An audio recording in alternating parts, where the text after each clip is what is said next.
अनुसुईया माता तीनों बच्चों का पालन कर रही है। 2-3 दिन निकले अनुसुईया माता को सेवा करते करते। सरस्वती, लक्ष्मी, पार्वती तीनों परेशान।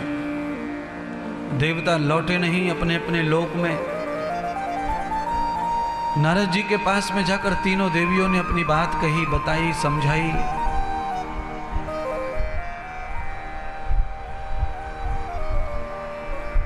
नारद मुनि ने कहा कि तुम चिंता न करो, तुमने गलती की है, गलती का दंड भी तुम्हें भोगना पड़ेगा।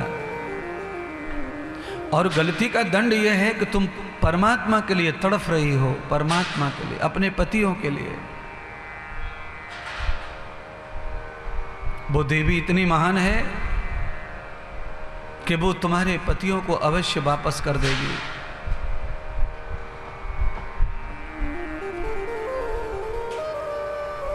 नारद जी तीनों देवियों को लेकर के नर्मदा जी के तट पर पहुंचे। अनुसुईया जी के आश्रम पर प्रणाम हुआ, वंदन हुआ। अनुसुईया माता ने नारद जी को पुनः पहचान लिया और ब्रह्म भोजन की बात कही। हे नारद, तुम पूर्व काल में आए थे परिक्रमा देने, तब तुमने प्रसाद ग्रहण नहीं किया था, आज तुम्हें भोजन करना पड़ेगा। नारद जी भोजन के लिए तत्पर हो गए, बैठ गए। तीनों देवियां डर के मारे दूर खड़ी हैं। अनुसुईया ने पूछा, ये देवियां कौन हैं? तो नारद जी ने कहा, मेरी माताएं हैं। अरे नारद, आपकी माता होकर के दूर रखा है, इन्हें बुलाओ सह सम्मान। अनुसुईया माता ने तीनों देवियों को सम्मान दिया, आसन डालकर आसन दिया। तीनों देवियों को बैठकर भोजन करने की प्रार्थना की और कहा, मेरा भाग्य खुल गया, आज नारद के साथ नारद की माताओं का भी दर्शन हुआ। नारद जी ने अनुसुईया माता को सारी कथा सुनाई कि वो तीनों देवता जो तुम्हारे घर आए थे ब्राह्मण बनकर, वो इन्हीं के पति थे और इन्होंने बाध्य कर कर अपने पतियों को आपका तप भंग करने के लिए भेजा था।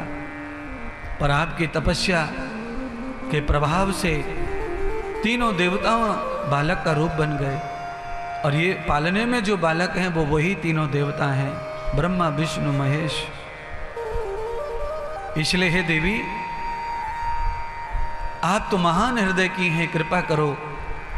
मेरी माताएं पति के बगैर बहुत दुखी हैं, मेरी माताओं को, देवताओं को वापस कर दो। नारद जी ने तीनों देवियों से माफी मंगवाई। अनुसुईया ने तो माफ कर दिया और कमंडल का जल छिड़क करके तीनों देवताओं को फिर बड़ा कर दिया। क्यों? क्योंकि अनुसुईया की मनसा तो केवल अपने धर्म को बचाने की थी, ना ही तो किसी के पति पर अतिक्रमण करने की थी और ना ही अपनी किसी प्रशंसा के लिए कोई कार्य करना था। मेरा धर्म कैसे बचे? और अपने धर्म को बचाने के कारण ही अनुसुईया का जो पानी का कमंडल था उसमें सारी की सारी तपस्या, स्वयं क्षीर सागर के भगवान उसमें समाये थे। पानी छिड़का, भगवान की लीला हुई, फिर से भगवान ब्रह्मा, विष्णु, महेश के रूप में आ गए। तीनों देवियां भगवानों को ले जाने लगी अपने अपने लोक के लिए।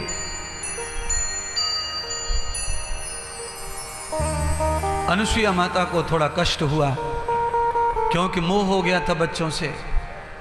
उस मोह के कारण आंसू भी आ गए। तो भगवान ने मुड़कर देखा कि अनुसुईया रो रही हैं, तो अनुसुईया माता को तीनों देवताओं ने उसी समय वरदान दे दिया कि हे देवी, तुमने हमें पुत्रवत रखा और तुम्हारे आंचल में से दूध भी बहा। बिना गर्भ धारण किए ही तुम माँ बन गई हमारे लिए। तुमने मान, सम्मान, इज्जत की कोई चिंता नहीं की, इसलिए हम तुम्हारी सेवा से और तपस्या से प्रसन्न होकर हम तुम्हें आशीर्वाद देना चाहते हैं। अनुसुईया माता ने कहा, आपकी जो इच्छा प्रभु। तो तीनों देवताओं ने आशीर्वाद दिया कि हम इसी वर्ष तुम्हारी कोख से, तुम्हारे गर्भ से जन्म लेकर आएंगे और तुम्हारे पुत्र बन करके हम तुम्हारे आंगन में खेलेंगे। तब भगवान ब्रह्मा, विष्णु, महेश ने अनुसुईया माता के गर्भ से दत्त भगवान के रूप में अवतार लिया, दिगंबर रूप अवतार लिया। 3 मुख वाले, 1 शरीर वाले परमात्मा का अवतरण हुआ, प्राकट्य हुआ। ये सारी कथा का महत्व क्या है? ये सारी कथा का मतलब क्या है? ये कथा क्यों सुनाई गई है आज?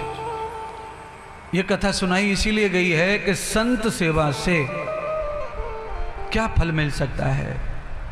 तो संत की सेवा करने से फल मिल सकता है कि ब्रह्मा आ सकते हैं, विष्णु आ सकते हैं, शंकर भी आपके जीवन में आ सकते हैं, पुत्र बनकर आ सकते हैं, आपका साथी बनकर आ सकते हैं, आपके साथ किसी भी रिश्ते में आ सकते हैं। आपकी सेवा का ये फल है। भक्ति से भी ज्यादा सेवा को महत्व दिया है। भक्ति सब कोई करता है, पर सेवा सब कोई नहीं करता। सेवा कठिन है सबसे संसार में।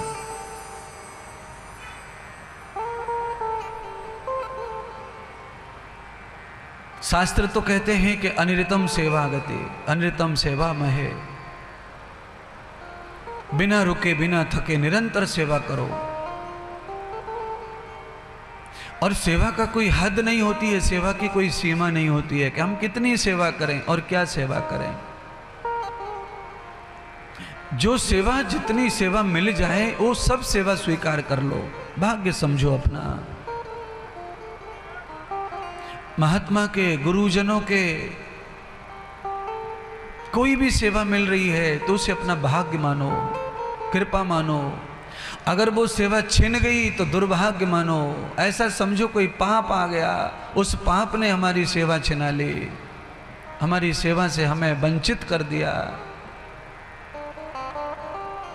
सेवा मिल रही है तो समझ लो तुम्हें सौभाग्य मिल गया, मीरा का सौभाग्य। मीरा को जो सौभाग्य मिला था, सुदामा को जो सौभाग्य मिला था, विदुर को जो सौभाग्य मिला था, वो सौभाग्य तुम्हें प्राप्त हो गया।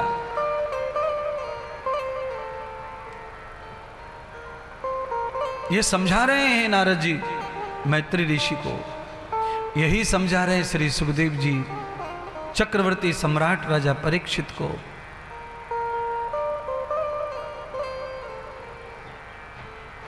संसार में सब कुछ सरल है, सेवा कठिन है। इसीलिए सेवा हो नहीं रही है किसी की। सब सेवा करवाना तो चाहते हैं, पर सेवा करना कोई नहीं चाहता है, क्योंकि कठिन समस्या है सेवा करना। हम किसी के पैर दबाएंगे तो कितने दिन दबाएंगे? पहले घरों में शांति क्यों रहती थी ज्यादा? क्योंकि घर की बहुएं सास के पैर दबाती रहती थी, सुबह दोपहर शाम, सोते समय, रात को। अब सास के पैर दब जाएं सुबह शाम दोपहर को तो सास का पूरा क्रोध ठंडा पड़ जाएगा, सब टेंशन कम हो जाएगा। सास को लगेगा कि बहू तो बहुत बढ़िया सेवा कर रही है, तो सास फिर उसकी कमियों को नहीं देखेगी, कमियों पर ध्यान भी नहीं देगी। पर बहू खुद ही पाम लंबे कर दे रही है सास के आगे कि लो सासू माता मेरे पैर दुख रहे,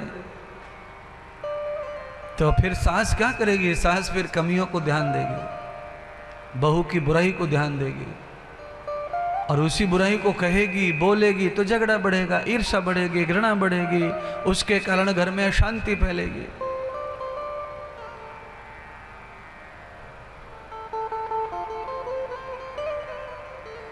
इन सारी चीजों के पीछे केवल एक ही चीज है, और वो है आधुनिकता, मॉडर्न संस्कृति, मॉडर्न विस्तार। ये आधुनिकता का जो विस्तार है ये आड़े आ रहा है सबके धर्म में, सबके रिश्तों में। चलते चलते रिश्ते टूट रहे हैं, चलते चलते प्रेम टूट रहा है, चलते चलते मर्यादाएं टूट रही हैं।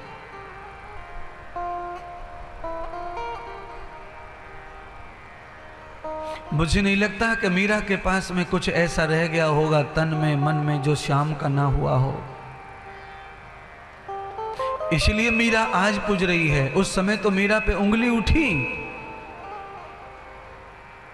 गोपियों का मुझे लगता नहीं कि तन मन कुछ शेष रह गया हो जो श्याम को न मिला हो। इसीलिए गोपियों के कथा, गोपियों का वर्णन, गोपियों के गीत कथा में गाए जाते हैं।